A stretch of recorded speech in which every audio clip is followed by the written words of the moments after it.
What's up, guys?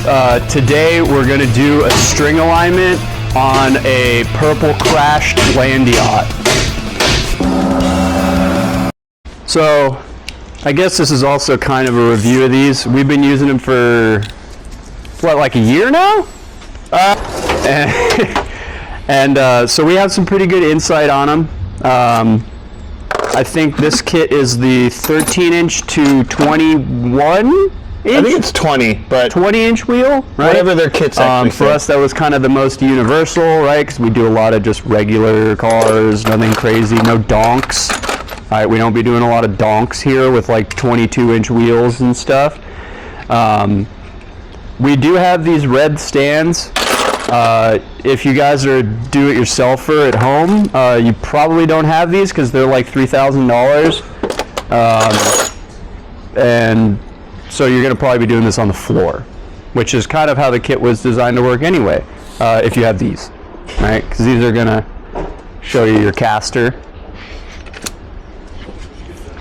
But anyway, first things first, this thing I'm holding, right? So these are the hubs that go on each one of the wheels. I'm going to show you guys some of the tricks that I've learned to kind of get them tight on the rim because they are a little bit finicky. So your tape measure on the front here, your little ruler, the slots need to face the front of the car in the front, and they need to face the rear of the car in the rear, because that's where you're going to hook your string on both sides, right? This little level here, we're going to get it as close to 0 as we can. It's barely touching them. Okay. So we got it at 0. These are great for the price. I would highly recommend them, but they do need a little bit of finesse. And then we got to do that on this side too. Perfect.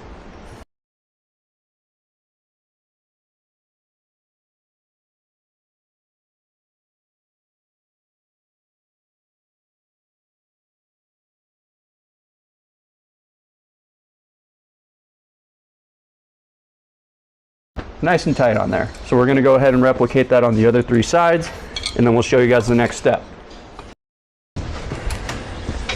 What's up, bitch?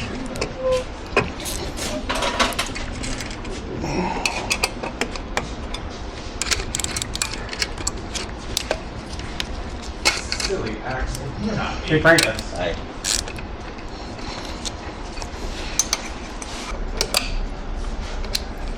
So that they kind of rotate. And the big thing with these to pay attention to is where these little pegs sit up against the rim. You got to make sure that it's sitting nice and flush up against the wheel. Depending on the wheel design and the tire design, sometimes you got to like shove these things in there to get them to really sit up against the edge of the rim.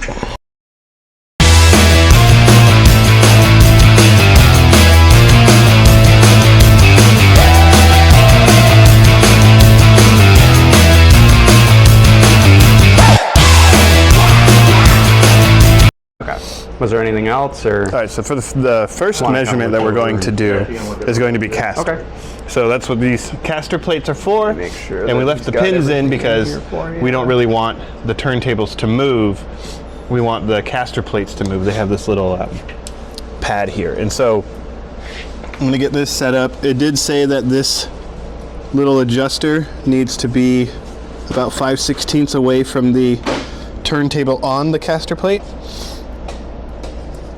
And so what we do is we set the steering wheel to 0. Oil change. Well, set us straight, and then we mark 0 on the turntable, and I'll show you from there.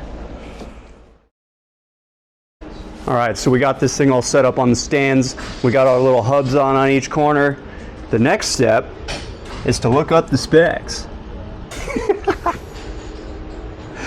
Damn, dude, doesn't even know what the car is. It's a Chrysler, that's all I know. Yeah. It's rear-wheel drive. SRT8 though, so yeah.